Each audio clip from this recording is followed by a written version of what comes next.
Hello class 11th के students, कैसे हैं आप लोग। उम्मीद करता हूं आप अच्छे होंगे। जी हाँ, मेरा नाम है अंकित कुमार और मैं आ चुका हूं केमिकल बॉन्डिंग का लेक्चर नंबर 2 लेकर के, सॉरी लेक्चर नंबर 3 लेकर के। तो जी हाँ भाई, हमने लेक्चर 2 में बात की थी आयनिक बॉन्ड्स के बारे में और हमने कहा था कि हम आने वाले लेक्चर में किसके बारे में बात करेंगे, अपन किसके बारे में डिस्कस करेंगे, लैटिस एंथैल्पी के बारे में। तो हम बिल्कुल इस लेक्चर में लैटिस एंथैल्पी के बारे में बात करने वाले हैं और थोड़ी बहुत बात हम आयनिक बॉन्ड के बारे में भी कर लेंगे। तो आइए शानदार आगाज करते हैं इस लेक्चर 3 का, और बहुत ही मेहनत बहुत ही एनर्जी के साथ अपने को ये लेक्चर को पढ़ना है। ठीक है भाई, तो आइए शुरू करते हैं केमिकल बॉन्डिंग के लेक्चर नंबर 3 को, जिसका टॉपिक होने वाला है आयनिक बॉन्ड और लैटिस एंथैल्पी। ओके, तो देखो भाई, लास्ट लेक्चर में हमने बात की थी आयनिक बॉन्ड्स के प्रॉपर्टीज के बारे में। तो टॉपिक क्या था हमारा, आयोनिक बॉन्ड। हमारा टॉपिक क्या था भाई, ionic bond. Our topic was ionic bond. तो हमने आयनिक बॉन्ड की कुछ प्रॉपर्टीज डिस्कस की थी, हमने फेवरेबल कंडीशंस डिस्कस किए थे आयनिक बॉन्ड के। तो एक बार मैं फिर से दोहरा देता हूं उन चीजों को, है ना, ताकि आपका भी जो कंसेप्ट है वो क्या हो जाए, ब्रश अप हो जाए। ओके, आएंगे आप मेरे साथ इधर। तो फर्स्ट मैं कंडीशंस की बात कर रहा हूं, है ना, फेवरेबल कंडीशंस की। किनकी बच्चों, फेवरेबल कंडीशंस, फेवरेबल कंडीशंस, है ना, आयनिक बॉन्ड के फेवरेबल कंडीशंस की बात कर रहा हूं मैं। तो भाई देखो, फर्स्ट कंडीशन तुमने ये बोला था कि एक मेटल होना चाहिए जो कि बहुत आसानी से इलेक्ट्रॉन को दे दे और किसमें बदल जाए, कैटायन में। दूसरा, एक नॉन मेटल होना चाहिए जो बहुत ही आसानी से इलेक्ट्रॉन को ले ले और किसमें बदल जाए, एनायन में। और फिर जब एक कैटायन और एक एनायन आपस में साथ में आएंगे तो उनके बीच में क्या होगा बताओ, फोर्स ऑफ अट्रैक्शन लगेगा, क्योंकि कैटायन पे प्लस और एनायन पे माइनस है। और वो जो फोर्स ऑफ अट्रैक्शन होगा उसी को हम क्या बोल रहे थे, आयनिक बॉन्ड बोल रहे थे, है ना। तो हमने बोला था कि जो मेटल होता है भाई, वो क्योंकि बहुत आसानी से इलेक्ट्रॉन को दे देता है ना, तो इसलिए उसकी आयनाइजेशन, इसलिए उनकी जो इलेक्ट्रोनिगेटिविटी होती है क्या होती है, बहुत ही कम होती है। लेकिन आओ अब हम आयनाइजेशन एनर्जी के टर्म्स में बात करते हैं। तो देखो, आप इधर आएंगे और इधर देखेंगे, हमारे पास क्या था बच्चों, एक मेटल था। मेटल क्या कर रहा था, एक इलेक्ट्रॉन दे रहा था और बदल जा रहा था M+ में, ठीक है। एक नॉन मेटल आ रहा था Nm, ये इसी इलेक्ट्रॉन को ले रहा था, इसी इलेक्ट्रॉन को ले रहा था और किसमें बदल जा रहा था, Nm- में। अब देखो, ये प्लस बन गया और ये माइनस बन गया, फिर दोनों के बीच में क्या लग जा रहा था बताओ, फोर्स ऑफ अट्रैक्शन। और इसी फोर्स ऑफ अट्रैक्शन को अपन क्या बोल रहे थे बच्चों, आयनिक बॉन्ड बोल रहे थे। क्या बोल रहे थे भाई बताओ, आयनिक बॉन्ड, आयनिक बॉन्ड बोल रहे थे। ठीक है सर, बोल दिया हमने आयनिक बॉन्ड। अब बताओ आगे क्या, आगे सुनो। देखो, ये मेटल जितनी आसानी से इस इलेक्ट्रॉन को लूज कर देगा उतनी आसानी से M+ बन जाएगा, और ये नॉन मेटल जितनी आसानी से इस इलेक्ट्रॉन को ले लेगा उतनी आसानी से नॉन मेटल का जो एनायन है वो बन जाएगा। क्या तुम समझ रहे हो मेरी बात, ठीक है। तो भाई ये जितनी आसानी से इलेक्ट्रॉन को देगा उतनी जल्दी कैटायन बनाएगा, और नॉन मेटल जितनी आसानी से इलेक्ट्रॉन को लेगा उतनी जल्दी एनायन का फॉर्मेशन होगा। तो इसका मतलब हमको मेटल ऐसा चाहिए, अपने को मेटल ऐसा चाहिए जो बहुत आसानी से इलेक्ट्रॉन दे दे, जिससे इलेक्ट्रॉन निकालना बहुत आसान हो, जिससे इलेक्ट्रॉन निकालना बहुत आसान हो। और बताओ, इलेक्ट्रॉन निकालना आसान किससे होता है, जिसकी आयनाइजेशन एनर्जी बहुत ही लो होती है, जिसकी आयनाइजेशन एनर्जी बहुत ही हाई होती है। जस्ट टेल मी, इलेक्ट्रॉन निकालना आसान किससे होता है, जिसकी आयनाइजेशन एनर्जी लो होती है कि हाई होती है, ऑब्वियसली लो होती है। क्योंकि आयनाइजेशन एनर्जी का डेफिनेशन क्या होता है बताओ, the minimum amount of energy required to pull an outermost electron from the atom. सबसे बाहर वाले इलेक्ट्रॉन को निकालने में जो सबसे मिनिमम एनर्जी लगेगी उसी को क्या बोलते हैं बच्चों, आयनाइजेशन एनर्जी। समझ में आ रही है मेरी बात। तो जिस एटम के लिए, जिस एलिमेंट के लिए, जिस मेटल के लिए आयनाइजेशन एनर्जी की वैल्यू बहुत ही कम होगी, इसका मतलब उस एटम से इलेक्ट्रॉन निकालना उतना ही आसान होगा। तो इसका मतलब मेटल कैसा होना चाहिए बताओ, ऐसा जिसकी आयनाइजेशन एनर्जी बहुत ही कम हो। सिमिलरली ये नॉन मेटल, अब नॉन मेटल अपने को ऐसा चाहिए जो कि बहुत आसानी से इलेक्ट्रॉन ले ले, जिसके पास इलेक्ट्रॉन की चाहत बहुत ज्यादा हो, भाई आजा इलेक्ट्रॉन आजा, जल्दी से इलेक्ट्रॉन मिल जाए, जल्दी से इलेक्ट्रॉन मिल जाए। तो एक ऐसा नॉन मेटल चाहिए जिसको इलेक्ट्रॉन की चाहत बहुत ज्यादा हो कि यार बस इलेक्ट्रॉन मिल जाए अपने को कैसे भी। और एक ये दानी चाहिए जो कि बहुत ही आसानी से इलेक्ट्रॉन दे दे, ठीक है। ठीक है भाई, इतनी बात समझ में आई? ओके, अब यहां पे आ जाओ, बताओ ये वाला प्रोसेस कैसा है? इससे हम इलेक्ट्रॉन निकाल रहे हैं ना, जब हम एटम से इलेक्ट्रॉन को निकालते हैं तो क्या हमें एनर्जी देनी पड़ती है? क्या हमें एटम के अंदर में एनर्जी देनी पड़ती है तब हम इलेक्ट्रॉन निकालते हैं उससे? जी हाँ। तो ये वाला जो प्रोसेस है इसमें एनर्जी अपने को देनी पड़ रही है, ठीक है। कौन सी एनर्जी देनी पड़ रही है बच्चों? आईई आयनाइजेशन एनर्जी देनी पड़ रही है, जो कि कैसा होता है बताओ? पॉजिटिव। पॉजिटिव क्यों? क्योंकि ये आयनाइजेशन एनर्जी हमको देनी पड़ रही है, और अगर देनी पड़ रही है तो प्रोसेस कैसा है बताओ? एंडोथर्मिक। कैसा है? एंडोथर्मिक। सिमिलरली यहां पे आ जाओ, अब मैं बोल रहा हूं कि भाई सुनो, ये जो नॉन मेटल है ना, इसके पास इलेक्ट्रॉन लेने की जो क्षमता है, इलेक्ट्रॉन लेने की जो चाहत है वो ज्यादा होनी चाहिए। और आपको भली भांति पता है, आपने पीरियोडिक टेबल में पढ़ा होगा कि जब एक इलेक्ट्रॉन एक एटम के अंदर में ऐड होता है तो जनरली क्या होती है? एनर्जी रिलीज होती है। कुछ केसेस में एनर्जी एब्जॉर्ब भी हो जाती है, but most of the cases में क्या होती है? एनर्जी रिलीज होती है, बाहर निकलती है ना? समझ में आ रही है बात आपको? क्यों? क्योंकि जब एक इलेक्ट्रॉन ऐड होता है एटम के अंदर में, तो जो इलेक्ट्रॉन है उसके ऊपर न्यूक्लियस का फोर्स ऑफ अट्रैक्शन लगता है, और क्योंकि फोर्स ऑफ अट्रैक्शन लगता है इसलिए एनर्जी क्या होती है? रिलीज होती है। फोर्स ऑफ अट्रैक्शन के कारण क्या होती है बच्चों? एनर्जी रिलीज होती है, बाहर निकलती है। तो जब एक इलेक्ट्रॉन नॉन मेटल के अंदर आएगा, जब एक इलेक्ट्रॉन किसी एटम के अंदर में ऐड होगा, तो एनर्जी क्या होती है? रिलीज होती है। और जहां एनर्जी रिलीज हो उसको क्या बोलेंगे बताओ? Exothermic process. क्या बोलेंगे? Exothermic process. तो बताओ, ठीक है, तो ये वाला प्रोसेस कैसा होगा? एक्सोथर्मिक। ये वाला प्रोसेस कैसा होगा? एक्सोथर्मिक। और अगर ये प्रोसेस एक्सोथर्मिक है, अगर ये प्रोसेस एक्सोथर्मिक है, तो इसमें जो एनर्जी रिलीज हो रही है वो क्या होगी? नेगेटिव। इसमें जो एनर्जी रिलीज हो रही है वो क्या होगी? नेगेटिव। और बच्चों जो एनर्जी रिलीज होती है यहां पे, उसी एनर्जी को हम बोलते हैं इलेक्ट्रॉन एफिनिटी। क्या बोलते हैं? इलेक्ट्रॉन एफिनिटी, ईए, इलेक्ट्रॉन एफिनिटी। इसका मतलब जो आयनाइजेशन एनर्जी है वो पॉजिटिव है, क्योंकि हम एनर्जी दे रहे हैं, और एनर्जी दे रहे हैं तो वो एंडोथर्मिक है, और एंडोथर्मिक के लिए हम पॉजिटिव लिखते हैं, ठीक है। अब जब इलेक्ट्रॉन ऐड हो जा रहा है एटम में, तो एटम किसमें बदल जा रहा है? एनायन में। और जो एनायन होता है उससे एनर्जी बाहर निकलती है, और क्योंकि एनर्जी बाहर निकल रही है तो प्रोसेस कैसा है? एक्सोथर्मिक। और एक्सोथर्मिक के लिए माइनस लगाते हैं। क्या लगाते हैं? माइनस। और जो हीट बाहर निकल रही है उसको हम बोलते हैं इलेक्ट्रॉन एफिनिटी। क्या बोलते हैं उसको? इलेक्ट्रॉन एफिनिटी बोलते हैं, ठीक है। तो इलेक्ट्रॉन एफिनिटी नेगेटिव हो गया और आयनाइजेशन एनर्जी पॉजिटिव हो गया। अब तुम क्या चाहोगे? सोचो, अब तुम चाहोगे कि जो तुम्हारा आयनाइजेशन एनर्जी है, जो तुम्हारी आयनाइजेशन एनर्जी की जो वैल्यू है वो कम से कम हो। जो तुम्हारी आयनाइजेशन एनर्जी की वैल्यू हो वो कम से कम हो। क्यों कम से कम हो? क्योंकि जितनी कम आयनाइजेशन एनर्जी होगी उतना ही कम एनर्जी तुमको डालना पड़ेगा अंदर। जितनी कम आयनाइजेशन एनर्जी होगी उतनी कम एनर्जी तुमको अंदर डालनी पड़ेगी इलेक्ट्रॉन को बाहर निकालने के लिए, ठीक है। तो आयनाइजेशन एनर्जी शुड बी लो। और तुम क्या चाहोगे कि जब एक इलेक्ट्रॉन एटम के अंदर में ऐड हो और एनायन बने तो जो एनर्जी बाहर निकल रही है वो ज्यादा से ज्यादा हो। क्योंकि लास्ट लेक्चर में हमने देखा था कि अगर एनर्जी रिड्यूस होती है तो स्टेबिलिटी क्या होती है बच्चों? इंक्रीज होती है। अगर किसी एटम में इलेक्ट्रॉन ऐड हो रहा है समझो, और वो एटम क्या कर रहा है? अपनी एनर्जी को बाहर निकाल रहा है ताकि वो स्टेबल हो सके। तो अगर ज्यादा एनर्जी को वो बाहर निकालेगा इसका मतलब वो ज्यादा स्टेबल होगा। समझ में आ रही है मेरी बात? अगर ज्यादा एनर्जी बाहर निकालेगा तो ज्यादा स्टेबल होगा। तो ठीक है भाई, तो आप चाहोगे यहां पे कि जो एनर्जी रिलीज हो रही है ना इलेक्ट्रॉन एफिनिटी, वो ज्यादा से ज्यादा निकले, ज्यादा से ज्यादा निकले, ज्यादा से ज्यादा रिलीज हो। और अगर ज्यादा से ज्यादा रिलीज होगी तो आप क्या चाहोगे? इलेक्ट्रॉन एफिनिटी क्या होना चाहिए? ज्यादा से ज्यादा पॉजिटिव होना चाहिए। ज्यादा से ज्यादा क्या होना चाहिए? सॉरी, ज्यादा से ज्यादा नेगेटिव होना चाहिए। जो आपकी एनर्जी बाहर निकल रही है वो ज्यादा से ज्यादा होना चाहिए। और अगर वो एनर्जी ज्यादा से ज्यादा बाहर निकल रही है तो उसकी नेगेटिव वैल्यू क्या होगी? ज्यादा होगी। आप पीरियोडिक टेबल में पढ़ते हो इस चीज को। तो electron affinity should be more negative, should be more negative, है ना।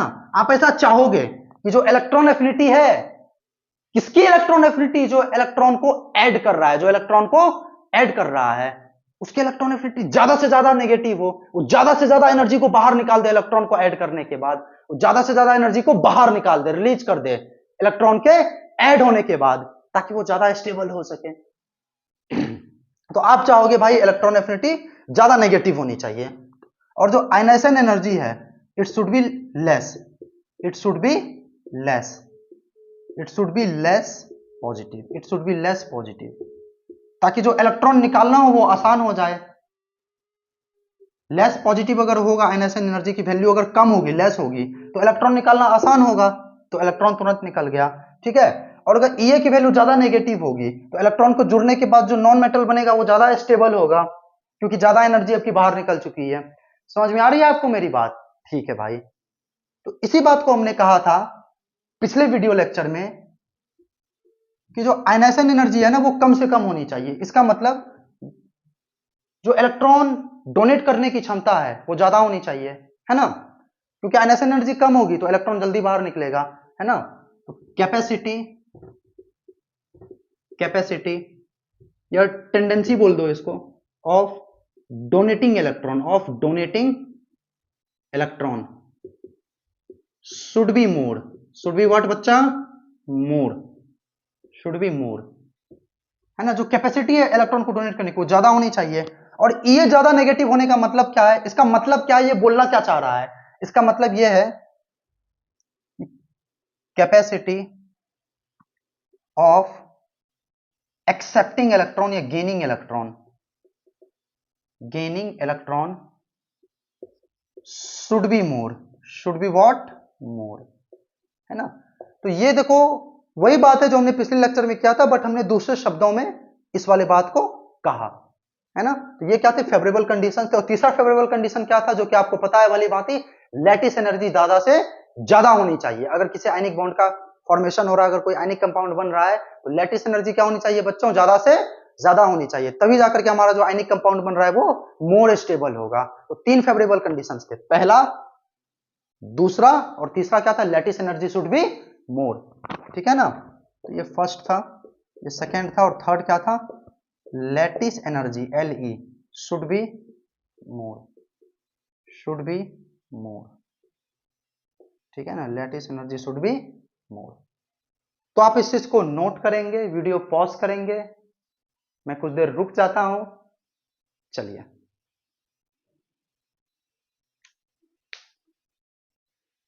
Okay, I M rubbing this.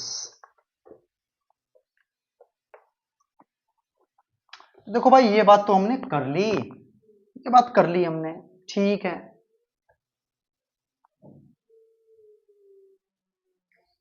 ठीक है, तो हमने क्या कहा? जो इलेक्ट्रॉन, जो IE है, should be, IE should be less, ionisation energy क्या होनी चाहिए? ज्यादा होनी चाहिए। और जो आयन, और जो इलेक्ट्रॉन एफिनिटी है, और जो इलेक्ट्रॉन एफिनिटी है, should be more, should be more, and hence the heat liberated, and hence the heat liberated should be more negative, should be more negative। समझ में आ रही है? तो ये फेवरेबल कंडीशन था, है कि नहीं है, आयनिक बॉन्ड के बनने का। ठीक है, जो एनर्जी रिलीज हो रही है वो ज्यादा से ज्यादा नेगेटिव होनी चाहिए। समझ में आ रही है आपको? मतलब जो आपका डेल्टा एच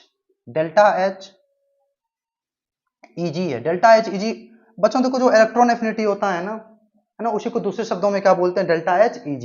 जब हम हीट वगैरह की बात कर, आप इस चीज को थर्मोकेमिस्ट्री में पढ़ोगे, है ना, पढ़ाऊंगा मैं, बट अभी के लिए बस इतना ही समझो, जो इलेक्ट्रॉन एफिनिटी है उसी को दूसरे भाषा में क्या बोलते हैं? Delta H Eg, electron gain enthalpy. और इसका मतलब जो इलेक्ट्रॉन गेन इंथैल्पी हो कैसा होना चाहिए? नेगेटिव होना चाहिए, है ना। तो should be less than zero, should be less than zero, ठीक है। और जो आपका आयनाइजेशन इंथैल्पी था भाई, ये कैसा होना चाहिए? है ना, ये लेस पॉजिटिव होना चाहिए, है ना, आयनाइजेशन एनर्जी लेस पॉजिटिव।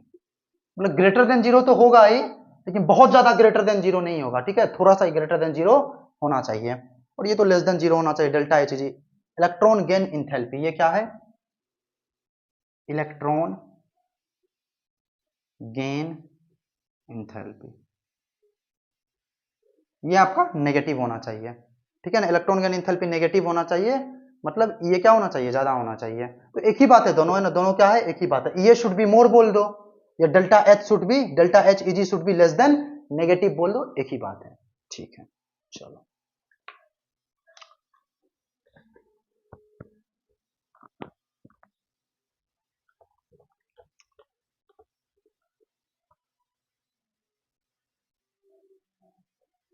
हम बात कर रहे थे प्रॉपर्टीज के बारे में, है ना। तो आई थिंक हमने शायद 4 प्रॉपर्टीज डिस्कस की थी, अगली प्रॉपर्टी लिखेंगे हम, है ना। Fifth, ionic solids, ionic solids do not conduct, do not conduct electricity, do not conduct electricity, but ionic compound, but ionic compound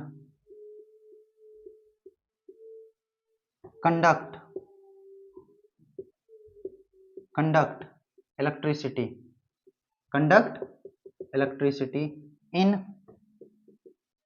molten and solution phase, in molten and solution phase। Sir इसका मतलब क्या, मतलब समझा रहा हूं, है ना। Conduct electricity किसमें कंडक्ट करेगा, एक मोल्टन फेज में, एक सॉल्यूशन फेज में। किसमें नहीं करेगा, डू नॉट कंडक्ट, किसमें नहीं करेगा कंडक्ट, सॉलिड स्टेट में। ठीक है सर, इसका मतलब क्या हुआ, देखो भाई जो आयनिक कंपाउंड होता है ना, वो सॉलिड स्टेट में इलेक्ट्रिसिटी को कंडक्ट नहीं करता है। किसमें करता है कंडक्ट, मोल्टन फेज में और सॉल्यूशन फेज में। ऐसा क्यों, आपको पता है भली भांति, आप 10th क्लास से पढ़ के आते हो, जो कंडक्शन ऑफ इलेक्ट्रिसिटी है, जो कंडक्ट होता है इलेक्ट्रिसिटी, वो किसके वजह से होता है बताओ, आयंस के मूवमेंट की वजह से। और आपको पता है जो सॉलिड स्टेट होता है ना, जो सॉलिड्स होते हैं, उसमें जो एटम्स होते हैं बिल्कुल पास पास होते हैं। जो सॉलिड होते हैं उसमें एटम्स क्या होते हैं, बिल्कुल पास पास होते हैं, बिल्कुल पास पास पास पास, एकदम पास पास होते हैं। देखो एटम्स बिल्कुल पास पास हैं, और अगर एटम्स पास पास हैं तो इनके लिए जगह ही नहीं है आपस में इधर उधर मूव करने की। देखो बिल्कुल एकदम एकदम ऐसे हैं, एकदम एटम एकदम हिलडुल भी नहीं सकते, मतलब अपने जगह पे बस हिलडुल सकते हैं, मूव नहीं कर सकते इधर उधर, है ना।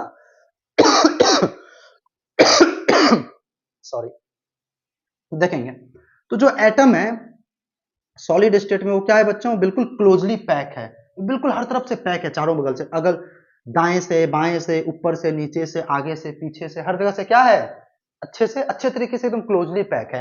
ये कहीं क्या हो सकता है, मूव नहीं कर सकता है अच्छे से। और अगर मूव नहीं कर सकता है तो बताओ इलेक्ट्रिसिटी कंडक्ट होगी, इलेक्ट्रिसिटी कंडक्ट नहीं होगी।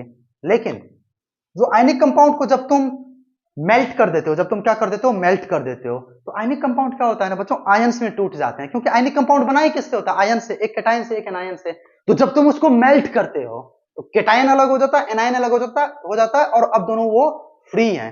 मतलब जो एनायन है वो किसी के साथ पैक्ड नहीं है, वो किसी से घिरा हुआ नहीं है, और जो कैटायन है वो भी किसी से घिरा हुआ नहीं है, दोनों बिल्कुल फ्री हो चुके हैं और इधर उधर मूव कर सकते हैं अब दोनों।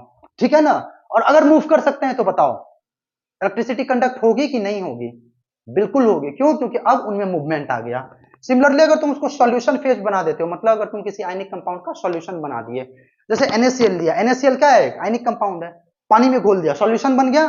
सॉल्यूशन बनने से भी क्या होता है ना बच्चों, उनके जो आयंस होते हैं वो बिल्कुल अलग अलग हो जाते हैं टूट के, मतलब उनके बीच का जो बॉन्ड होता है वो टूट जाता है, कैटायन अलग हो जाता है, एनायन अलग हो जाता है। और अगर ये दोनों अलग अलग हो गए तो बताओ अब दोनों क्या कर सकते हैं, फ्रीली मूव कर सकते हैं, और फ्रीली मूव कर सकते हैं तो इलेक्ट्रिसिटी भी कंडक्ट हो जाएगी। बताओ इलेक्ट्रिसिटी भी कंडक्ट हो जाएगी।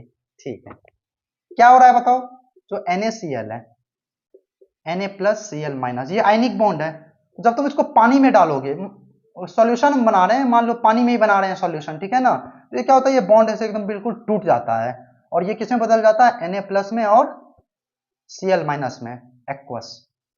ठीक है ना, एक्वस, इन दोनों में बदल जाता है। अब देखो ये दोनों अलग अलग हो गए, दोनों क्या हो गए बच्चों, अलग अलग हो गए। और अगर अलग अलग हो गए तो फ्रीली मूव कर सकते हैं, और अगर फ्रीली मूव कर सकते हैं तो इलेक्ट्रिसिटी कंडक्ट करेंगे। सिमिलरली अगर इसको हीट भी करोगे, तुम क्या करोगे बच्चों, हीट हाई टेम्परेचर पे, कितने हाई टेम्परेचर पे, इसका जो मेल्टिंग पॉइंट होता है ना NaCl का, लगभग 800 डिग्री सेल्सियस होता है। ठीक है ना, तो उसके आसपास बहुत ज्यादा है ये भाई, 800 डिग्री सेल्सियस मामूली मत समझो। 100 डिग्री पे तो H2O वेपर बन जाता है, पिघलता नहीं है, गैस में उड़ जाता है। ये तो 800 डिग्री सेल्सियस पे पिघल रहा है ये भाई साहब, है ना, लगभग। तो बहुत हाई टेम्परेचर पे जब हीट करते हैं तब जा करके Na+ और Cl- में टूटता है। तो चाहे तुम ऐसे तोड़ लो या फिर पानी में घुला के तोड़ लो, है ना, दोनों अलग ही हो रहे हैं और दोनों ही क्या करेंगे, इलेक्ट्रिसिटी को कंडक्ट करेंगे। तो बताओ ज्यादा दोनों को अलग अलग करना, दोनों के बीच के बॉन्ड को तोड़ना ज्यादा आसान कहां पे है, पानी में घुला करके या 800-850 डिग्री सेल्सियस तक हीट करके। ऑब्वियसली पानी में घुला करके, क्योंकि हमारी एनर्जी बच गई है कि नहीं है। ठीक है, this option is much better. ठीक है, तो भाई देखो इसी वजह से क्या होता है, आप दोनों फ्री हो गए तो दोनों कंडक्ट कर सकते हैं इलेक्ट्रिसिटी को। ठीक है, अब आ जाओ इधर, है ना।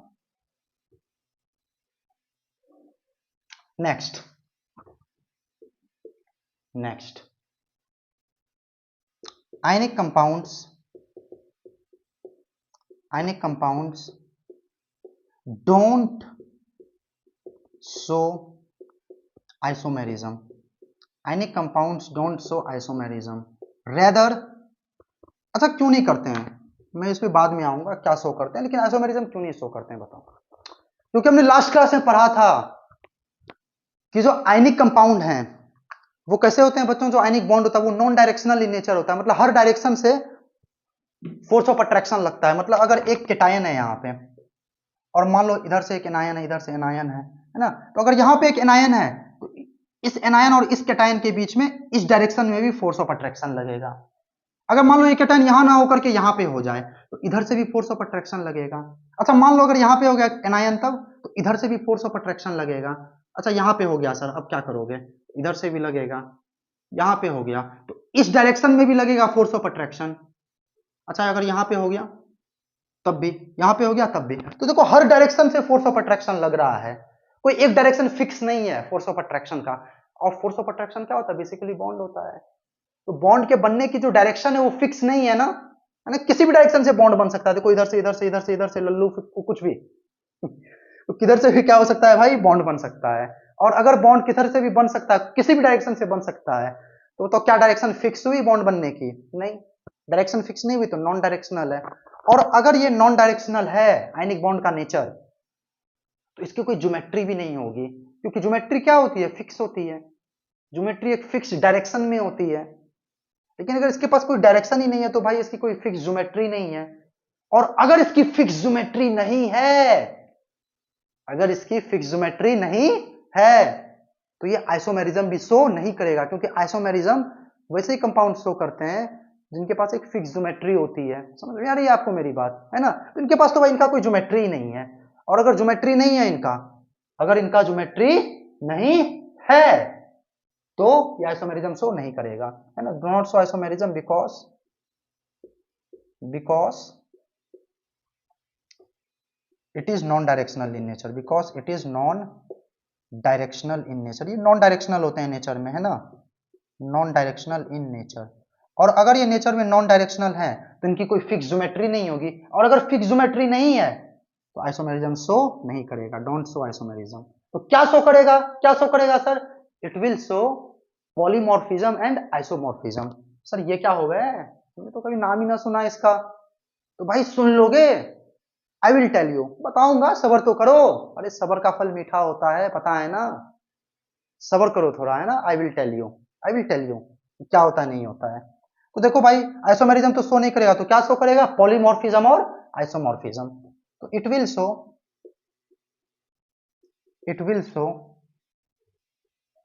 आइसोमॉर्फिज्म, आइसोमॉर्फिज्म एंड पॉलीमॉर्फिज्म, ठीक है। तो ये क्या शो करेगा, आइसोमॉर्फिज्म शो करेगा और पॉलीमॉर्फिज्म शो करेगा। आ रही है बच्चों आपको मेरी बात समझ में, ठीक है। तब तक आप इसे नोट करें वीडियो पॉज करके।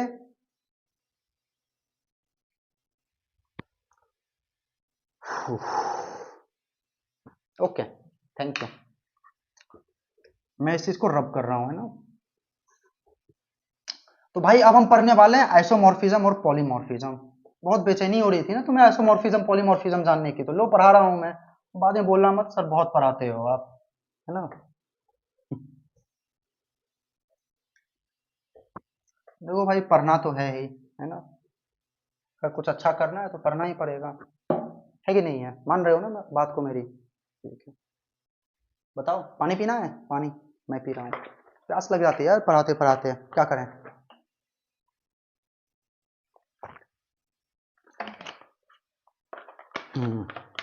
पी लो, तुम भी पी लो, पीना है। पानी। ठीक है, चलो। तो हाँ, हम बात कर रहे थे भाई आइसोमॉर्फिज्म किसकी। अभी तक देखो आयनिक बॉन्ड ही चल रहा है टॉपिक, है ना। आइसोमॉर्फिज्म और पॉलीमॉर्फिज्म। तो पहले बात करते हैं आइसोमॉर्फिज्म की। क्या होता है आइसोमॉर्फिज्म? देखो आइसो का मतलब होता है सेम, आइसो का मतलब होता है सेम, मॉर्फिज्म मतलब type of structure, type of structure.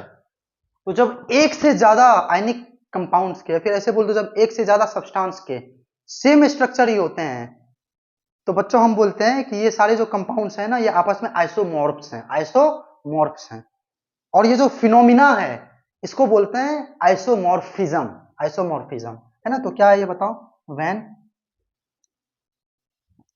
Different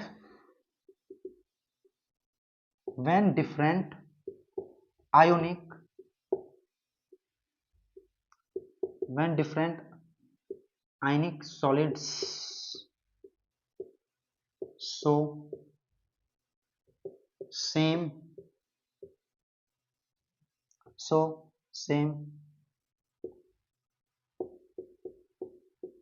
crystal structure, then these structures then these structures are known as isomorphs। Structures को क्या बोलेंगे आपस में? आइसोमॉर्फ्स। एंड फिनोमिना को क्या बोल देंगे? Isomorphism. And phenomena is called isomorphism, phenomena is called isomorphism. ठीक है, फिनोमिना को क्या बोल देंगे भाई? आइसोमॉर्फिज्म बोल देंगे, ठीक है ना। ठीक है, तो आप इस चीज को नोट करेंगे।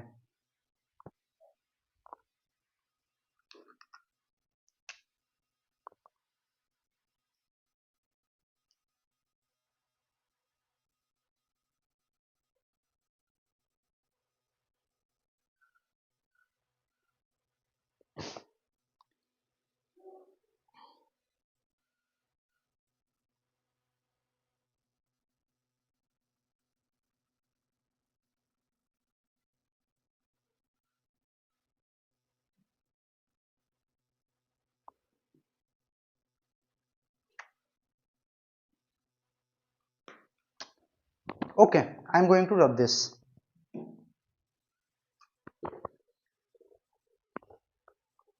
सर इसके एग्जाम्पल भी बता दो। एग्जाम्पल देखो भाई, एग्जाम्पल क्या एग्जाम्पल होंगे इसके? जैसे आपको पता है जो ZnSO4 होता है, ZnSO4.7H2O, इसको क्या बोलते हैं बच्चों अपन बताओ? इसको हम बोलते हैं व्हाइट विट्रियोल। क्या बोलते हैं? White vitriol. और कौन हो गया? और कौन है? FeSO4 ले लो, .7H2O, इसको बोलते हैं अपन ग्रीन विट्रियोल। क्या बोलते हैं बच्चों? Green vitriol. हाँ हाँ पता है तुम्हें, तुम बहुत इंटेलिजेंट हो, बहुत ब्रिलियंट हो, मालूम है मुझे, फिर भी जान लो। ZnSO4.7H2O, FeSO4.7H2O, और कौन सा है भाई बताओ? MgSO4 ले सकते हो, सब सेम ही होते हैं, मतलब स्ट्रक्चर सेम होता है। इसको बोलते हैं बच्चों इप्सम सॉल्ट। क्या बोलते हैं? Epsom salt. ठीक है, तो ये जो तीनों होते हैं ना, जो तीन दिख रहे हैं तुमको नालायक, 1 2 3, इन तीनों का जो स्ट्रक्चर होता है, जो क्रिस्टलिन स्ट्रक्चर होता है ना, वो काफी एकदम सिमिलर और एकदम बिल्कुल एक जैसा ही होता है। समझ में आ रही है बात? तीनों का जो क्रिस्टलिन स्ट्रक्चर होता है बिल्कुल एक जैसा होता है। तो इन तीनों को आपस में क्या बोल देंगे बताओ? आइसोमॉर्फ्स। आइसोमॉर्फ्स बोल देंगे। तो ये आइसोमॉर्फ्स के एग्जांपल हो गए, ठीक है ना। अब हम पढ़ेंगे पॉलीमॉर्फ्स या पॉलीमॉर्फिज्म। ठीक है, नोट इट डाउन। ओके,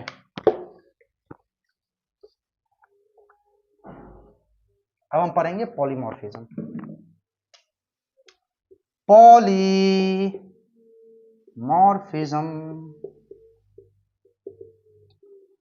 जैसे शूर्पणखा थी ना, शूर्पणखा क्या करती थी?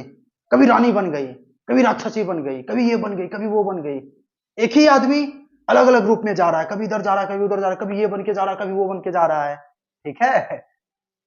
तो वो क्या था? एक ही आदमी था बट अलग अलग रूप था। सिमिलरली यहाँ पे भी है, एक ही सब्सटेंस, देखो एक ही सब्सटेंस का जब अलग अलग रूप होता है तो उसको बोलते हैं पॉलीमॉर्फिज्म। ठीक है, पॉली का मतलब अलग अलग, मॉर्फिज्म का मतलब स्ट्रक्चर। ठीक है, तो देखो when an ionic compound when an ionic compound shows different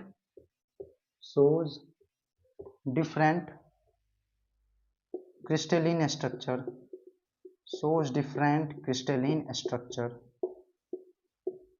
then it is known as polymorphism। देखो सेम आयनिक कंपाउंड है, एक ही आयनिक कंपाउंड है, अलग अलग क्रिस्टलिन स्ट्रक्चर शो करे तो उसको क्या बोलते हैं? Polymorphism. And the structures are known as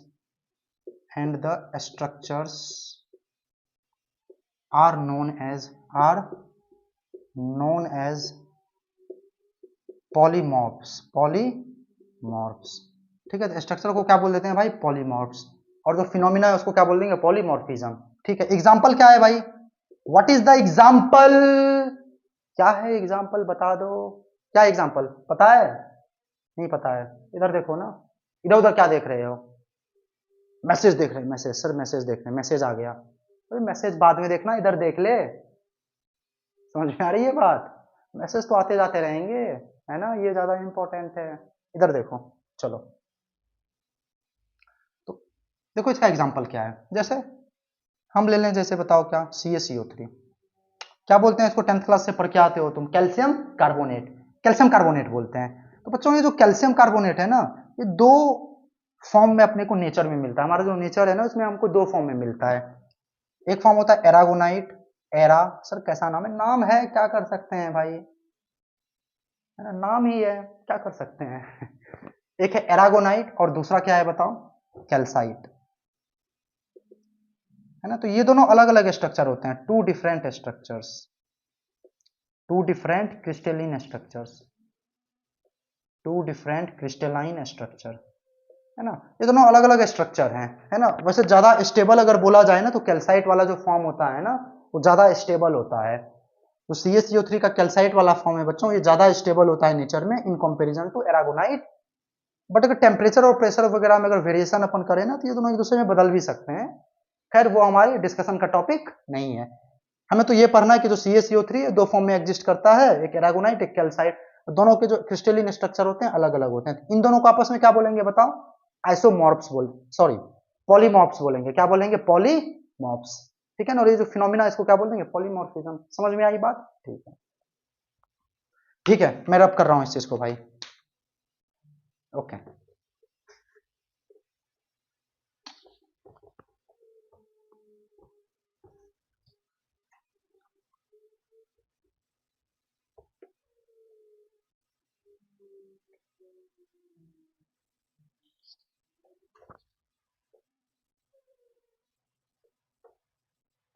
okay. तो भाई अब हम क्या पढ़ने वाले हैं?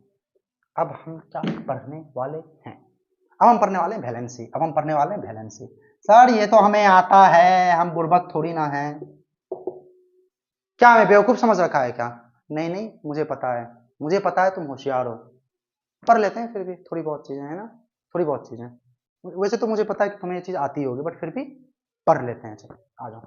वैलेंसी क्या होता है? Valency sir it is the combining capacity of an atom. ऐसे थोड़ी, 10th क्लास में हो क्या? 10th क्लास में नहीं हो ना, तुम 11th में आ चुके हो, तो 11th के हिसाब से आंसर दो, है ना। तो 11th के हिसाब से देखो आंसर कैसा है। इट इज द, वैसे वो भी ठीक है छोटे क्लास में, जब तुम बच्चे होते हो ना, मतलब 9th 10th में। सर हम अभी भी बच्चे ही हैं, ठीक है भाई, तुम जीते, ठीक है। तो जब तुम बच्चे होते हो, मतलब जब तुम 9th या 10th में होते हो, तो क्या होता है बताओ? तुम वही वाली डेफिनेशन पढ़ते हो, it is the combining capacity of an atom. But यहाँ पे हम थोड़े अलग तरीके से पढ़ रहे हैं, जो कि ज्यादा क्लियर है। तो आ जाओ। It is the number of bonds, it is the number of bonds formed formed by an atom formed by an atom formed by an atom in a compound compound, मतलब एक कंपाउंड के अंदर में एक atom कितना bond बना रहा है। एक कंपाउंड है, अगर एक कंपाउंड में 3 एटम है मान लो ए बी सी, तो ए जो है वो कितना बॉन्ड बना रहा है वही उसकी वैलेंसी हो जाएगी, बी कितना बॉन्ड बना रहा है वही उसकी वैलेंसी हो जाएगी। तो एक कंपाउंड के अंदर में एक एलिमेंट जितने बॉन्ड्स बनाता है उतनी ही उस एलिमेंट की क्या हो जाती है, वैलेंसी हो जाती है। एग्जांपल एग्जांपल एग्जांपल जैसे मैं बात करूं H2O की, तो बताओ H2O का स्ट्रक्चर कैसा होता है भाई, ऐसा, ठीक है ना। तो बताओ ऑक्सीजन कितने बॉन्ड बना रहा है, 1 2, तो ऑक्सीजन की वैलेंसी कितनी होगी बताओ, वैलेंसी कितनी होगी ऑक्सीजन की, 2 हो गई। अच्छा हाइड्रोजन की वैलेंसी बताओ मुझे, ये वाला हाइड्रोजन कितने बॉन्ड बना रहा है, 1, क्या दूसरा बॉन्ड बना रहा है, नहीं, तो इसकी वैलेंसी कितनी हो गई, 1, और इस वाले हाइड्रोजन की भी क्या हो गई वैलेंसी, 1 हो गई। समझ में आया कि नहीं आया, ठीक है। तो भाई देखो जो वैलेंसी है ना वो भी 2 प्रकार की होती है, उनके भी 2 टाइप्स होते हैं, एक होता है कोवैलेंसी, एक होता है इलेक्ट्रोवैलेंसी। तो आओ हम बारी बारी से उन चीजों को डिस्कस करें, ठीक है। तब तक आप इस चीज को लिखेंगे, तुम जो पकड़ लो हाथ मेरा, देख रहे हो क्या क्या करना पड़ता है।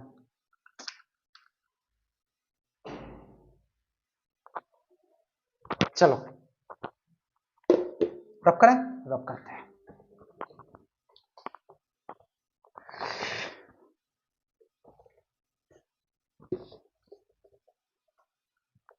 वैलेंसी, तो वैलेंसी कितने प्रकार का होता है बच्चा लोग, 2 प्रकार का होता है सर। पहला प्रकार होता है कोवैलेंसी, यस कोवैलेंसी। दूसरा होता है इलेक्ट्रोवैलेंसी, इलेक्ट्रोवैलेंसी, कोवैलेंसी, इलेक्ट्रोवैलेंसी। क्या होता है कोवैलेंसी, क्या होता है इलेक्ट्रोवैलेंसी, आओ जानते हैं, ठीक है भाई।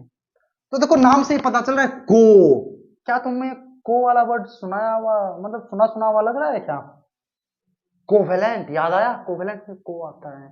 तो जो कोवेलेंस है ना कोवेलेंट कंपाउंड्स के लिए एप्लीकेबल होता है, किसके लिए एप्लीकेबल होता है बच्चों, कोवेलेंस के लिए। तो एप्लीकेबल फॉर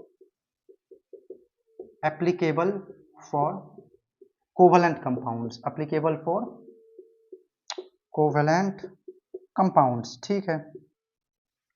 ये इलेक्ट्रोवैलेंसी, देखो इसमें इलेक्ट्रो वर्ड आ रहा है, इलेक्ट्रो वर्ड इलेक्ट्रॉन से मिलता जुलता है, और इलेक्ट्रॉन का ट्रांसफर वगैरह किधर होता है, इलेक्ट्रॉन का जो ट्रांसफर होता है बच्चों वो किधर होता है, कौन से बॉन्ड में होता है बताओ, आयनिक बॉन्ड में। तो ये बताओ कौन से कंपाउंड के लिए डिफाइन होगा, ये कौन से कंपाउंड के लिए एप्लीकेबल होगा, आयनिक कंपाउंड के लिए। तो applicable for ionic compound, applicable for ionic compound. आप साथ साथ नोट भी बनाते चलेंगे, मतलब अभी जो तुम पढ़ते हो ना यहाँ पे जो मैं पढ़ाता हूँ, तो साथ साथ उसके नोट्स भी बनाते चलो। जब तुम अपने हाथ से नोट्स को बनाओगे ना वो चीज दिमाग में बिल्कुल एकदम जाकर के फिट बैठेंगी, एकदम दिमाग में याद हो जाएगा। जब खुद से भाई नोट्स बनाते हैं ना दिमाग में एकदम हर चीज छप जाती है, और रिटेंटिविटी जो होती है ना वो बढ़ जाती है, ठीक है। तो ज्यादा लंबे समय तक तुम्हें चीजें याद रहेंगी, है ना, ज्यादा लंबे समय तक चीजों को याद रख पाओगे तुम, कंसेप्ट याद रहेंगे आपको, ठीक है। तो आप कोशिश करें कि नोट्स हम खुद से ही बनाएं, ठीक है। आप जब तक नोट्स खुद से बनाएंगे तब तक ज्यादा बेहतर है। वैसे तो नोट्स अवेलेबल है ही देखो मार्केट में, कहीं से भी उठा लो, बट क्या फर्क पड़ता है उसे, क्या फायदा बताओ, जब तक तुमने नोट्स खुद से बनाया ही नहीं तो तुम्हारे दिमाग में ज्यादा जाएगा नहीं, रिटेन कर नहीं पाओगे उस चीज को। इसलिए नोट्स बनाने की आदत डालो, ठीक है ना। जो मैं यहाँ पढ़ाता हूँ साथ साथ नोट्स भी आप बनाते चलो, ठीक है।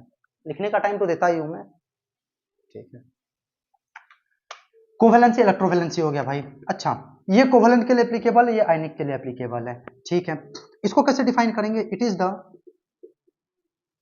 Number of bonds, it is the number of covalent bond. अब कोवेलेंट कंपाउंड आ गया तो covalent bonds, it is the number of covalent bonds formed by an atom in A compound, in A compound. देखो same definition बस आगे में ये लगा दिया, ठीक है ना। यहां पे आ जाओ, it is the number of electrons gained और लॉस्ट, है ना, उसी को क्या बोल देंगे, इलेक्ट्रोवैलेंसी बोल देंगे। और जल्दी जल्दी एग्जांपल देखते हैं अपन, इधर आ जाओ इधर। एग्जाम्पल, है ना, एग्जाम्पल जैसे मान लो NH3। NH3 कैसा कंपाउंड है? कोवेलेंट कंपाउंड है, सबको पता है, पूरी दुनिया को पता है। तो NH3 बताओ कितने हाइड्रोजन के साथ बॉन्ड बना रहा है? 3 हाइड्रोजन के साथ। इसका स्ट्रक्चर कैसा है भाई? ऐसा है ना, NH3। 5 वैलेंस इलेक्ट्रॉन होते हैं इसके पास, इसने 3 शेयर कर लिए, 1 2 3, तो 2 बच गए यहाँ पे। कितने बॉन्ड बना रहा है नाइट्रोजन? 1 2 3। तो कोवैलेंसी कोवैलेंसी कितनी हो गई बताओ नाइट्रोजन की?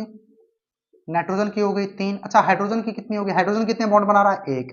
ये भी 1, ये भी 1, तो हाइड्रोजन की हो गई 1। ठीक है, बताओ PCl5 में फास्फोरस और क्लोरीन का, फास्फोरस का कितना होगा कोवैलेंसी? कोवैलेंसी फास्फोरस की कितनी होगी बच्चों बताओ? देख लो स्ट्रक्चर कैसा होता है भाई, PCl5, Cl Cl Cl Cl Cl PCl5। तो PCl5 में देखो एक फास्फोरस कितने क्लोरीन के साथ बॉन्ड बना रहा है? 1 2 3 4 5। एक फास्फोरस 5 बॉन्ड बना रहा है, तो फास्फोरस का हो गया कोवैलेंसी 5। कोवैलेंसी क्लोरीन की कितनी हो गई बताओ? Cl की कोवैलेंसी कितनी हो गई? एक क्लोरीन देखो कितने बॉन्ड बना रहा है? एक ही बॉन्ड तो बना रहा है, ये भी एक, तो कोवैलेंसी कितनी होगी क्लोरीन की? 1 हो गई। ठीक है, ठीक है भाई, है ना। तो ये तो हो गया। अच्छा H2O पे आ जाओ। अभी अभी तुमने H2O का एग्जांपल देखा था, हमने देखा था जो ऑक्सीजन होता है उसकी कोवैलेंसी कितनी होती है? 2। 2 हाइड्रोजन के साथ बॉन्ड बना रहा होता है ये ऑक्सीजन, तो कोवैलेंसी कितनी हो गई? 2। अच्छा हाइड्रोजन की कोवैलेंसी कितनी हो गई? 1 हो गई। कितनी हो गई? 1 हो गई। समझ में आ रहा है कि नहीं आ रहा है? ठीक है, चलिए और एग्जांपल्स देखते हैं हम। जैसे NaCl, जैसे NaCl, ठीक है, तो Na के ऊपर होता है प्लस, Cl के ऊपर होता है माइनस। ये आयनिक कंपाउंड है, बार बार मैं चिल्ला चिल्ला के बोल रहा हूँ इस बात को।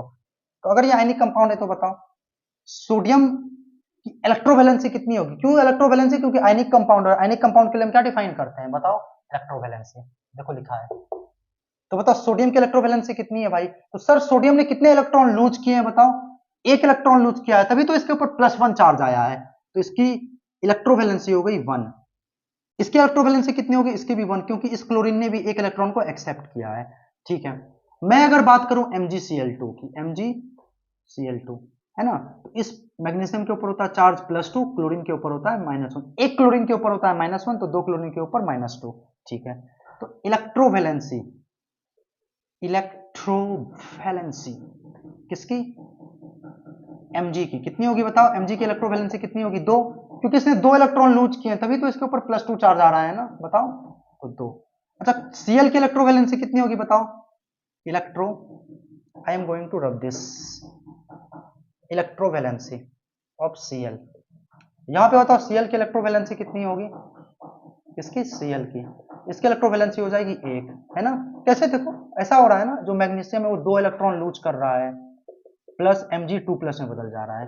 ठीक है, अब 2 क्लोरीन आए Cl, तो 1 इलेक्ट्रॉन इसके पास गया, इन दो में से एक इसके पास गया और एक इसके पास गया, ये बन गया Cl-, ये बन गया Cl-। ठीक है ना, तो देखो MgCl2 बन गया ना। ठीक है, तो ये क्लोरीन कितने इलेक्ट्रॉन एक्सेप्ट कर रहा है भाई? 1 इलेक्ट्रॉन एक्सेप्ट कर रहा है, इसलिए क्लोरीन की इलेक्ट्रोवैलेंसी कितनी हो गई? 1। ये भी देखो 1 ही कर रहा है। ये मैग्नीशियम कितने इलेक्ट्रॉन लूज कर रहा है? 2 इलेक्ट्रॉन, तो इलेक्ट्रोवैलेंसी मैग्नीशियम की 2 हो गई। ठीक है सर, आगे पढ़ाइए, चलो आगे बढ़ते हैं। I am going to rub this, just write it down. ठीक है,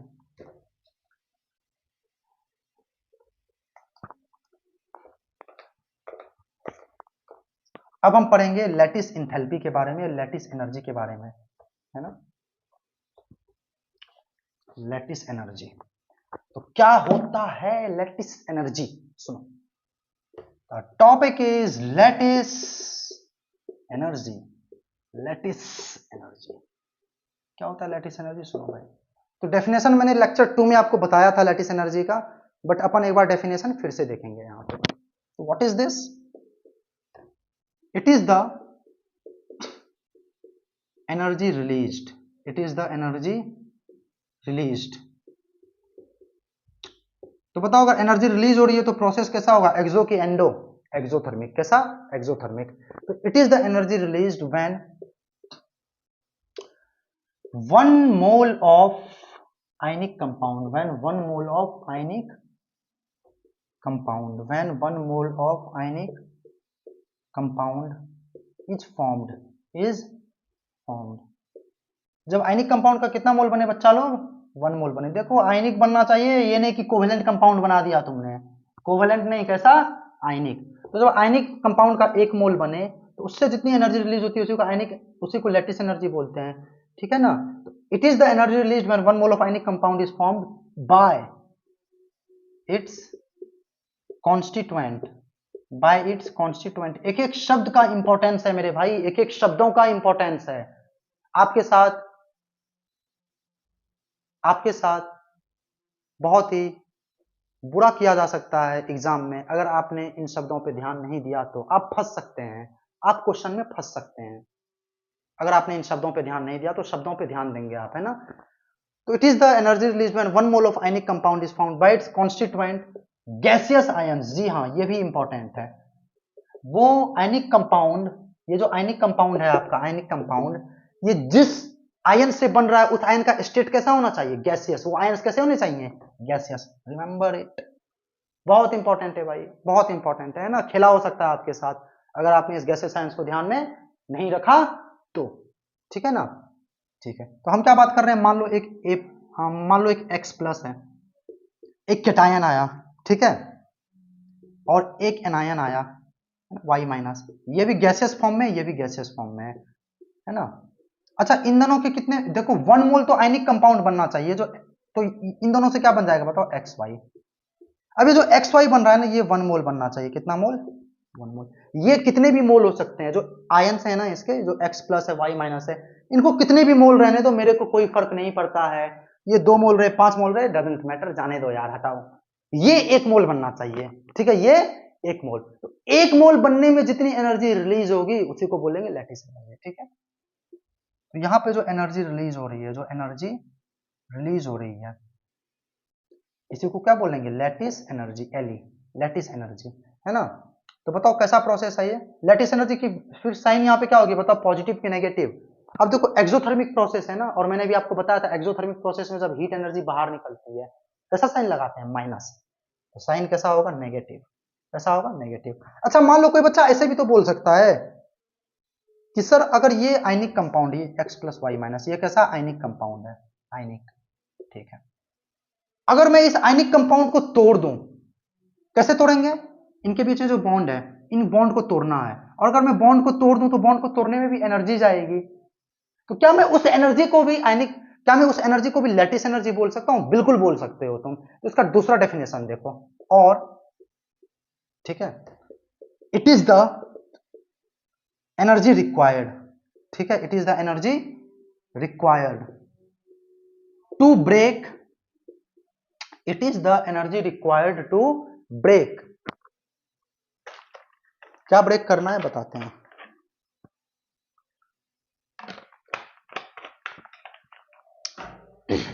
it is the energy required to break 1 mole, to break 1 mole of ionic compound, to break 1 mole of ionic compound. और बताओ भाई, तोड़ के कहां करना पड़ेगा, कहां लाना पड़ेगा, इसको तोड़ करके फिर वापस से ये बनाना पड़ेगा, ठीक है। तो break 1 mole of ionic compound into its gaseous ions, into its gaseous ions, है ना। तो ये, तो ऐसे भी हम डिफाइन कर सकते हैं। तो अब बताओ, अगर मैं इस कंपाउंड को तोड़ूं, इस आयनिक कंपाउंड को तोड़ूं, तो इसके लिए एनर्जी डालनी पड़ेगी मेरे को, इस बॉन्ड को तोड़ने के लिए। अगर मेरे को इस मार्कर को तोड़ना है तो एनर्जी लगा रहे हैं, तब टूटेगा ये मार्कर।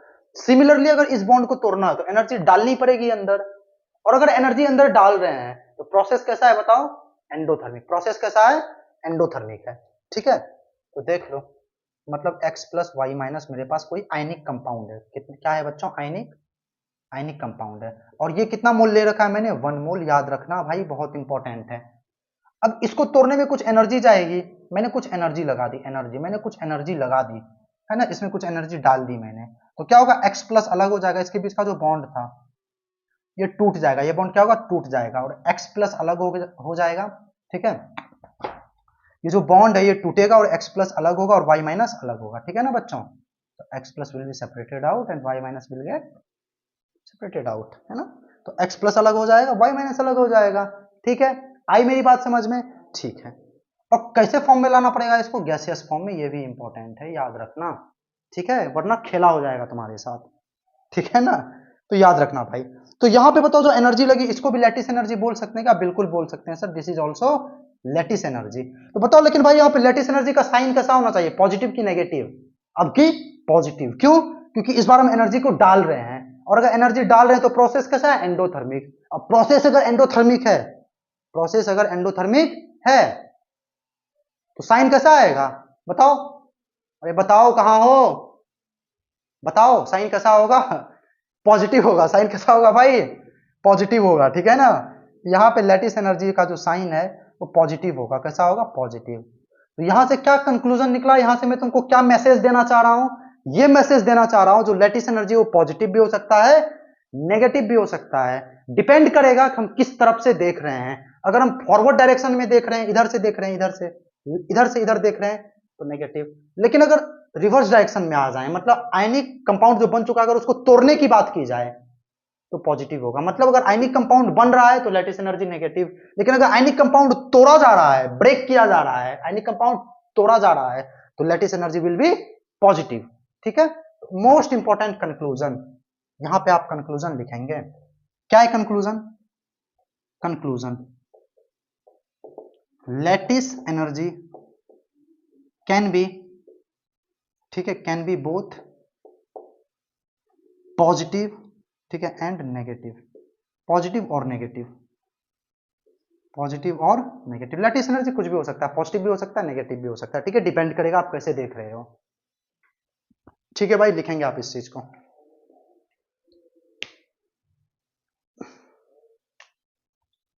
ओके,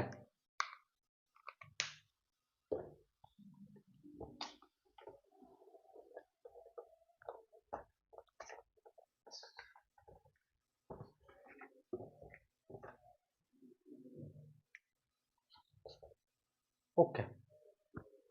तो सर थोड़ा और फील दिलाओ, मैं फील दिलाओ, फील क्या होता है ये लैटिस एनर्जी? तो सुनो, लैटिस एनर्जी जो होता है ना बच्चों, ये जो लैटिस एनर्जी होता है आपका,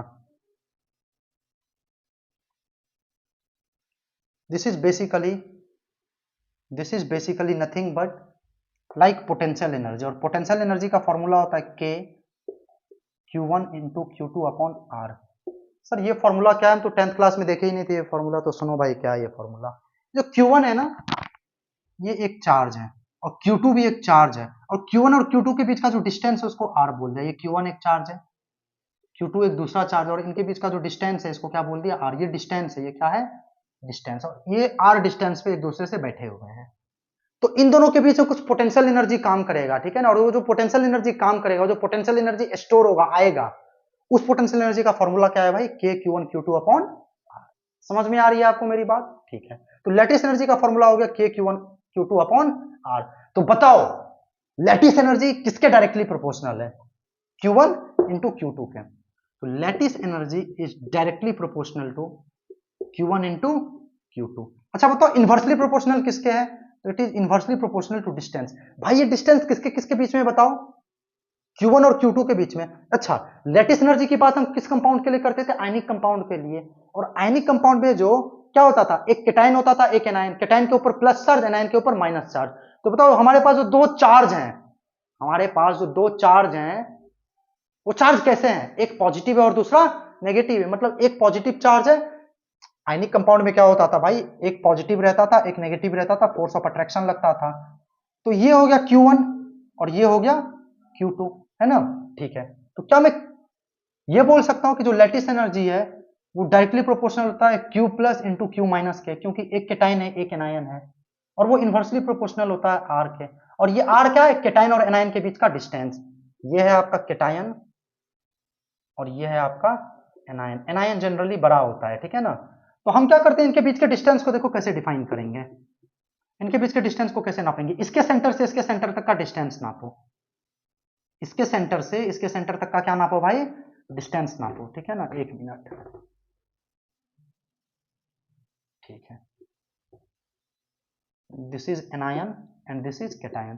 तो इसके सेंटर से इसके सेंटर तक का क्या नापो? डिस्टेंस नापो। तो ये डिस्टेंस क्या है बताओ? ये डिस्टेंस क्या, ये वाला डिस्टेंस रेडियस है केटायन का? और जो ये वाला डिस्टेंस है, क्या ये वाला डिस्टेंस रेडियस है एनायन का? तो ये डिस्टेंस कितना आ गया टोटल बताओ? रेडियस ऑफ कैटायन मतलब plus R plus radius of cation plus radius of anion, ठीक है ना? ये जो डिस्टेंस आ गया कितना आ गया? Radius of cation plus radius of anion. तो ये directly inversely proportional to radius of cation plus radius of anion. Anion को माइनस में बोल दिया, कैटायन को प्लस में बोल दिया, ठीक है? ठीक है, ये भाई ऐसे रिलेशन आ गया हमारा लैटिस एनर्जी का, तो बहुत इंपॉर्टेंट रिलेशन है ये, ठीक है ना? ये जो लैटिस एनर्जी का रिलेशन है भाई बहुत ही ज्यादा क्या है बच्चों? इंपॉर्टेंट है। Lattice energy directly proportional to Q plus into Q minus, मतलब उनके चार्जेस का प्रोडक्ट के डायरेक्टली प्रोपोर्शनल होगा और सेपरेशन के इनवर्सली प्रोपोर्शनल होगा, डिस्टेंस के इनवर्सली प्रोपोर्शनल होगा, ठीक है? तो आओ हम कुछ करते हैं, कुछ एग्जांपल्स करते हैं, ठीक है? तो हम लिख सकते हैं इस चीज को, हम क्या लिख सकते हैं बताओ? हमने भी देखा कि जो LE है lattice energy directly proportional to Q plus into Q minus and inversely proportional to R plus plus R minus, ठीक है? तो हम बोल सकते हैं first lattice energy will be more, lattice energy ज्यादा होगा इफ चार्ज इज मोर। देखो चार्ज अगर ज्यादा होगा, डायरेक्टली प्रोपोर्शनल है ना चार्ज के, तो लैटिस एनर्जी भी ज्यादा होगा इफ चार्ज इज मोर। मतलब means LE is directly proportional to Q का मतलब क्या होता है बच्चों? चार्ज होता है। क्या होता है? चार्ज। तो अगर जिसका चार्ज ज्यादा होगा उसका लैटिस एनर्जी भी ज्यादा होगा, वहां पे ज्यादा एनर्जी रिलीज होगी। समझ में आ रहा है कि नहीं आ रहा है? ठीक है, तो जिसका चार्ज ज्यादा होगा उसका लैटिस एनर्जी ज्यादा होगा, ठीक है भाई? लेकिन सर अगर चार्ज अगर सेम हो गया तो, मतलब मान लेते हैं मेरे पास दो आयन है, एक के ऊपर +1 चार्ज है, दूसरे के ऊपर भी +1 चार्ज है, तब कैसे पता करेंगे? ठीक है, तो तुम्हारे पास दूसरा हथियार है ना, मान लो ये वाला हथियार काम नहीं किया तो दूसरे हथियार पे आ जाओ। अगर चार्जेस अगर अलग अलग हैं तब तो यहीं से कर लो, जिसका चार्ज ज्यादा होगा उसका लैटिस एनर्जी ज्यादा। लेकिन अगर चार्ज भी अगर सेम हो गया तब किसके ऊपर आ जाओगे? डिस्टेंस के ऊपर। सेकंड क्या है? इफ चार्जेस आर सेम, अगर चार्ज अगर सेम हो गया तब क्या करना है भाई? फंसना नहीं है, अपने को आगे बढ़ना है।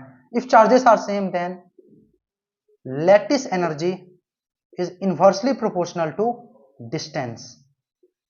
डिस्टेंस बोल दो, आर बोल दो, रेडियस बोल दो, आपकी मर्जी, ठीक है?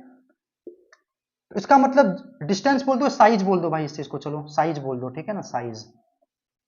तो अगर साइज ज्यादा होगा, अगर साइज क्या होगा इसका मतलब क्या हो बताओ? साइज अगर ज्यादा है तो लैटिस एनर्जी क्या होगा भाई? कम होगा, और साइज अगर कम है तो लैटिस एनर्जी ज्यादा होगा। समझ में आ रही है मेरी बात? ठीक है, तो आप इस चीज को नोट करेंगे, उसके बाद अपन कुछ एग्जांपल्स करेंगे।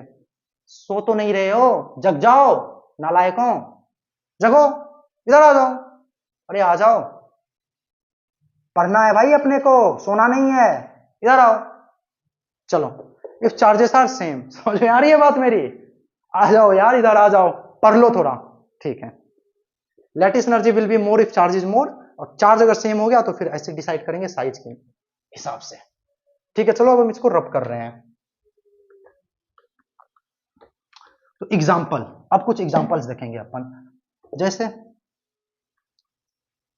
क्या यार, आज ये इंक डालना पड़ रहा है मेरे को, आज जल्दी जल्दी में देखो ऐसे ही डालते हैं, क्या करेंगे अब? कौन बार बार मारकर खोले, इस पे गिराओ इंक बस, ठीक है? तुम बोलोगे सर हमें दिख नहीं रहा, हम पढ़ेंगे कैसे? आप बोलते हो पढ़ो पढ़ो, दिखेगा तब तो पढ़ेंगे। तो अब दिखेगा, देखो फर्स्ट, ये खतरनाक दिख गया ना? चलो आ जाओ, फर्स्ट LiCl, NaCl, ठीक है, KCl, RbCl, lithium chloride, sodium chloride, potassium chloride, rubidium chloride, इन चारों में से बताओ ज्यादा लैटिस एनर्जी किसका है? क्वेश्चन क्या है? कंपेयर LE, ये क्वेश्चन है, ठीक है? ये क्या क्वेश्चन? तो क्वेश्चन नंबर फर्स्ट क्या है? इन चारों में कंपेयर करो, ठीक है भाई? अब इन चारों में देखो क्या एनायन सेम है? ये Li plus Cl minus, Na plus Cl minus, K plus Cl minus, Rb plus Cl minus, Rb plus Cl minus, क्या सब में एनायन सेम है? अगर सब में एनायन सेम है तो बताओ अब किसके हिसाब से डिसाइड करेंगे? कैटायन के हिसाब से। किसके हिसाब से? कैटायन के हिसाब से, ठीक है? तो हमने क्या सीखा था? पहले हम किसके हिसाब से डिसाइड करते हैं भाई? चार्ज के हिसाब से। यहां पे हमने पहले देखा कि एनायन सेम है तो हटा दो उसको, जो कॉमन है उसको हटा दो, हटा दो, क्या बचा केटायन। अब केटायन में चारों में कंपेयर करना है किसका लैटिस एनर्जी ज्यादा है, ठीक है। कैसे पता करेंगे, आ जाओ चार्ज वाले फैक्टर पे। लैटिस एनर्जी जो होता है पहले किसे देखते हैं, चार्ज से। चार्ज अगर सेम हो जाए तब साइज से, तो पहले चार्ज से देखते हैं, जिसका चार्ज ज्यादा उसका लैटिस एनर्जी ज्यादा। क्या सबका चार्ज सेम है कि अलग अलग है, देखो इसका +1, इसका +1, इसका +1, इसका +1, चारों का चार्ज सेम हो गया। ले यार, चार्ज सेम हो गया, अब दूसरे हथियार पे जाते हैं, अब दूसरे हथियार से काम करना पड़ेगा ना। हाँ, चार्ज तो सेम हो गया, और अगर भाई मेरे चार्ज अगर सेम हो गया, किससे डिसाइड करेंगे अब लैटिस एनर्जी, बताओ। अब डिसाइड करेंगे डिस्टेंस से, अब डिसाइड करेंगे साइज से, ठीक है। ठीक है भाई, तो साइज बताओ ज्यादा किसका है, जिसका साइज ज्यादा होगा लैटिस एनर्जी क्या होता था बताओ, directly proportional to charge and inversely proportional to size. तो चार्ज तो सेम हो गया सबके लिए, अब किससे डिसाइड करेंगे, साइज से। तो जिसका साइज छोटा होगा उसका लैटिस एनर्जी ज्यादा होगा, और जिसका साइज बड़ा उसका लैटिस एनर्जी कम। तो देखो सबसे छोटा है लिथियम, कैसे, क्या ये चारों सेम ग्रुप के हैं, याद है ना ग्रुप वन, ग्रुप वन याद है कि नहीं है, ग्रुप क्या होता है, लिनाक, रूबिडियम, सीजियम। तो जब हम टॉप टू बॉटम आते हैं बच्चों तो साइज बढ़ती है, साइज इंक्रीज होती है, ठीक है। तो लिथियम से बड़ा सोडियम, सोडियम से बड़ा पोटेशियम, पोटेशियम से बड़ा रूबिडियम। तो सबसे छोटा ये है, साइज इंक्रीज है, जब टॉप टू बॉटम आएंगे तो साइज क्या होता है, इंक्रीज होता है। तो सबसे छोटा ये है, सबसे छोटा अगर लिथियम है तो लैटिस एनर्जी सबसे ज्यादा किसकी होगी, लिथियम की। और अगर ये रूबिडियम सबसे बड़ा है, जब ऊपर से नीचे आएंगे साइज बढ़ेगा, तो रूबिडियम का साइज सबसे ज्यादा है, और अगर इसका साइज सबसे ज्यादा है तो इसकी लैटिस एनर्जी सबसे कम होगी। तो बताओ लैटिस एनर्जी, पहले साइज का ऑर्डर देखो, साइज, साइज का ऑर्डर क्या है बताओ, लिथियम प्लस सबसे छोटा, फिर उससे बड़ा थोड़ा सोडियम प्लस, फिर उससे बड़ा के प्लस, फिर उससे बड़ा आरबी प्लस। भाई ये चीज हम पीरियोडिक टेबल में पढ़ते हैं, ठीक है ना, पीरियोडिक टेबल में। उसके बाद जब टॉप टू बॉटम आते हैं साइज बढ़ रहा है, साइज बढ़ रहा है। तो बताओ लैटिस एनर्जी अब कैसे डिसाइड करेंगे, जिसका साइज सबसे छोटा उसका लैटिस एनर्जी सबसे ज्यादा, ठीक है। तो Li प्लस सबसे ज्यादा, फिर Na प्लस की लैटिस एनर्जी, फिर K प्लस की, फिर Rb प्लस की। तो बताओ ऑर्डर क्या आ गया, LiCl, NaCl, KCl, फिर RbCl। ये आ गया हमारा ऑर्डर, ये आ गया भाई हमारा ऑर्डर। लैटिस एनर्जी का देखो ऑर्डर आ गया अपने पास। हमने कैसे डिसाइड किया, चार्ज सेम हो गए, साइज से डिसाइड कर लिया, जिसका साइज छोटा उसका लैटिस एनर्जी बड़ा। साइज सबसे छोटा किसका है, लिथियम का, LiCl का, तो उसका लैटिस एनर्जी सबसे ज्यादा। तो लैटिस एनर्जी, ये किसका ऑर्डर है, लैटिस एनर्जी का ऑर्डर है, ठीक है। सेकंड एग्जांपल देखते हैं, आ जाओ सेकंड एग्जांपल देखते हैं भाई, है ना, रब करें इसको, okay. Second, NaCl, MgCl2, AlCl3, फिर से वही खेल देखो, एनायन क्या हो गया, सेम हो गया, एनायन क्या हो गया, सेम हो गया, ये एनायन Cl है, यहाँ भी Cl है, यहाँ भी Cl है। तो आप किससे डिसाइड करेंगे, केटायन से, किससे डिसाइड करेंगे, केटायन। चार्ज देख लो सबके ऊपर कितना है, इसके ऊपर +1, यहाँ पे एक क्लोरीन के ऊपर -1, तो दो के ऊपर -2, टोटल चार्ज 0 है, तो Mg के ऊपर +2 है ना। ये ऑक्सीडेशन स्टेट जब हम निकालना सीखते हैं ना, तो तब हम ये सारी चीजें सीखते हैं, आपको मालूम होनी चाहिए, है ना। और अगर मालूम नहीं है तो कमेंट सेक्शन में लिखना, आई विल टेल यू कि हम ये ऑक्सीडेशन नंबर कैसे निकालते हैं, ठीक है ना, मतलब ये चार्ज हम कैसे निकालते हैं, किसके ऊपर चार्ज कितना है, ठीक है ना। ओके, यहाँ पे 3 क्लोरीन है, एक क्लोरीन के ऊपर -1, तो 3 क्लोरीन के ऊपर -3, और टोटल चार्ज कितना है, 0, टोटल चार्ज कितना है, 0, और हमें पता है कि एक क्लोरीन के ऊपर होता है -1, 3 के ऊपर -3, तो इसके ऊपर कितना होना चाहिए, +3, ठीक है। तो देखो +3 -3 कितना हो गया, 0 हो गया चार्ज, ठीक है भाई। तो अब देखो Cl तो सेम है सब में, तो अब हम डिसाइड करेंगे किससे, केटायन से, केटायन से डिसाइड करेंगे कि किसका लैटिस एनर्जी ज्यादा, किसका कम, ठीक है। तो फिर से आ जाओ यहाँ, किससे हम डिसाइड करते थे, पहले चार्ज से, उसके बाद डिस्टेंस से। तो पहले चार्ज से देखते हैं, जिसका चार्ज ज्यादा होगा उसका लैटिस एनर्जी ज्यादा। हाँ, यहाँ पे चार्ज अलग अलग है, इसका +1 है, इसका +2 है, इसका +3 है, जिसका चार्ज ज्यादा उसका लैटिस एनर्जी ज्यादा। तो बताओ ऑर्डर क्या आ गया लैटिस एनर्जी का, AlCl3, फिर MgCl2, फिर NaCl। क्यों, यहाँ पे हमने डिसाइड किया since lattice energy directly proportional to charge, यहाँ पे अपना काम चार्ज से ही हो गया, ठीक है ना। यहाँ पे जो अपना काम है बच्चों चार्ज से ही हो गया, जिसका चार्ज ज्यादा था उसका लैटिस एनर्जी ज्यादा था। समझ में आ रही है बच्चों आपको मेरी बात, ठीक है। आ जाओ अब आगे, और क्या देख सकते हैं हम, और भी सारी चीजें देख सकते हैं, जैसे MgCl2, CaCl2, SrCl2। यहां भी देखो सेम चीज, यहां भी सेम चीज, देखो एनायन सेम हो गए। तो अब किससे डिसाइड करेंगे? केटायन से। अब केटायन में बताओ किसका, पहले हम क्या पहले किससे डिसाइड करते हैं? चार्ज से। चार्ज से अगर काम नहीं बनेगा तब साइज पे आएंगे, ठीक है ना। तो चार्ज देखो, इसके ऊपर भी +2, इसके ऊपर भी +2, इसके ऊपर भी +2, ले चार्ज तो सेम हो गया। अब किसके ऊपर आएंगे? डिस्टेंस के ऊपर। चार्ज से काम बना क्या? काम नहीं बना। अब आएंगे डिस्टेंस के ऊपर, साइज के ऊपर आएंगे। जिसका साइज होगा छोटा उसका लैटिस एनर्जी होगा बड़ा, क्योंकि इनवर्सली प्रोपोर्शनल है, ठीक है। तो बताओ साइज का ऑर्डर बताओ पहले, साइज क्या है। तो देखो ये तीनों मैग्नीशियम, कैल्शियम, स्ट्रोंशियम, ये तीनों एक ही ग्रुप के एलिमेंट है, ग्रुप 2 के एलिमेंट। इधर से इधर जब जा रहे हैं तो टॉप टू बॉटम आ रहे हैं हम। ये सबसे ऊपर बैठा होता है, ये नीचे बैठा होता है। तो टॉप टू बॉटम जब आते हैं तो साइज बढ़ती है, तो साइज बढ़ती है तो स्ट्रोंशियम का साइज ज्यादा होना चाहिए और मैग्नीशियम का साइज छोटा होना चाहिए। और अगर मैग्नीशियम का साइज छोटा है तो इसकी लैटिस एनर्जी ज्यादा होगी, ठीक है ना। इसकी लैटिस एनर्जी क्या होगी बच्चों? ज्यादा होगी। तो साइज का ऑर्डर पहले देख लो, मैग्नीशियम सबसे छोटा Mg2+, फिर Ca2+, और उससे बड़ा कौन है? Sr2+। तो बताओ लैटिस एनर्जी का ऑर्डर क्या आना चाहिए? इनवर्सली। जो लैटिस एनर्जी होता है वो साइज के कैसे प्रोपोर्शनल होता है बच्चों? इनवर्सली। तो जिसका साइज छोटा उसका लैटिस एनर्जी ज्यादा, ठीक है। तो लैटिस एनर्जी ज्यादा हो जाएगा भाई MgCl2 का, उसके बाद CaCl2 का, उसके बाद SrCl2 का। समझ में आई आपको मेरी बात? ठीक है भाई। तो यहां से हम लोग डिस्कस कर सकते हैं इस चीज को। फोर्थ, मान लो एक मैंने ले लिया LiCl, एक ले लिया MgCl2, एक ले लिया AlCl3। ये अच्छा क्वेश्चन है, दिस इज इंपॉर्टेंट, ये अच्छा क्वेश्चन है, ठीक है। कैसे सुनो, अगेन फिर से सब में एनायन सेम हो गया, तो हम किसके हिसाब से डिस्कस करेंगे? केटायन के हिसाब से। +1 +2 +3, चार्ज आ गया केटायन के ऊपर, +1 +2 +3। तो पहले देखते हैं चार्ज के हिसाब से डिसाइड हो सकता है कि नहीं। पहले हम ये देखेंगे कि चार्ज के हिसाब से डिसाइड हो सकता है कि नहीं हो सकता है। ठीक है भाई, आ जाओ देखते हैं। देखो सबसे पहले इन दोनों में कंपेयर करो, इसका है +2, इसका है +3। तो जिसका चार्ज ज्यादा उसका लैटिस एनर्जी ज्यादा डायरेक्टली।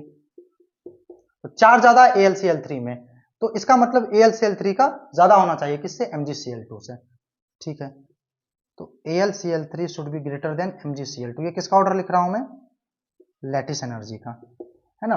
इन दोनों में तो देखो ये ज्यादा हो गया, क्यों? इसका चार्ज ज्यादा था, इसका चार्ज कम था ये। लेकिन अब ये डिसाइड करना है कि इसका क्या होना है भाई, इसका चार्ज कम है कि क्या है कि नहीं है, ये डिसाइड करना है। तो देखो जो LiCl है, जो LiCl है, ठीक है, LiCl है। तो LiCl में लिथियम पे +1 आ रहा है, लिथियम पे क्या आ रहा है बच्चों? +1। मतलब इसका चार्ज क्या है बताओ? कम है। इसका चार्ज क्या है? कम है।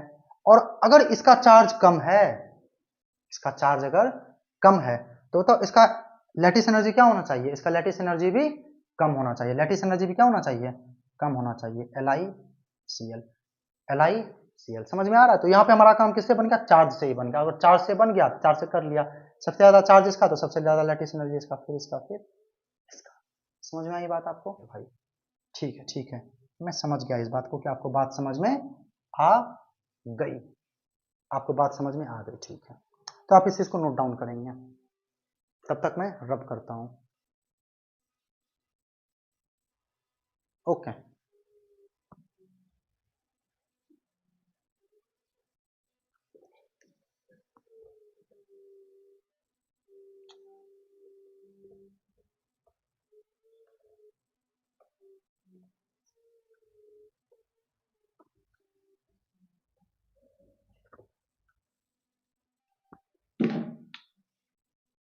तो ठीक है बच्चों, इस क्लास में अपने को इतना ही पढ़ना था। आज के लेक्चर में मैंने डिस्कस किया है, क्या डिस्कस किया है बताओ? लैटिस एनर्जी डिस्कस किया आज के लेक्चर में हमने। आयनिक कंपाउंड्स के कुछ और प्रॉपर्टीज वगैरह डिस्कस किए हमने। तो मैं उम्मीद करता हूं ये लेक्चर आपको बहुत पसंद आया होगा और आपने काफी इंजॉय किया होगा। तो आप बिल्कुल अच्छे तरीके से पढ़ाई करते रहें, घर पे बहुत मेहनत करें, एकदम बिल्कुल मेहनत के साथ, लगन के साथ पढ़ाई करते रहें, आगे बढ़ते रहें, है ना। तब तक के लिए चलते हैं और फिर मिलते हैं अगले लेक्चर में। जय हिंद।